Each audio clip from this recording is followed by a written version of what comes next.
गावाकडे आल्यावर माणूस गावासारखंच होऊन जातं ना, हे मार्केटमध्ये गेले होते आणि तिथून येताना त्यांनी फवारणीचा पंप आणला होता आणि आल्यावर त्यांचं इंजिनिअरिंग बाजूला ठेवून तेही फवारणी करायला शिकत होते. येताना माझ्यासाठी त्यांनी ना खत घेऊन आले होते पुण्यातल्या माझ्या झाडांसाठी आणि ते असं करतायत म्हटल्यावरती त्यांचं लेकरू काही मागं राहणार आहे का? खुरपायला बायका लावल्या होत्या घराच्या आजूबाजूचा परिसर.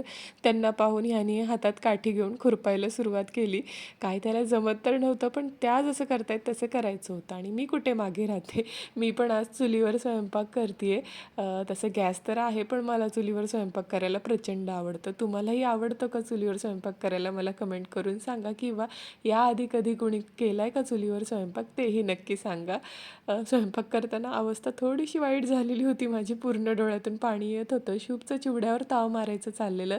एकीकडे मी पावट्याची भाजी आहे ना गॅसवर करून घेतली आणि चुलीमध्ये मी ना बटाटे टाकले होते कारण मी आज बटाट्याचं भरीत करणार आहे आणि तेवढ्यात लक्षात आलं एक वांगं पण होतं.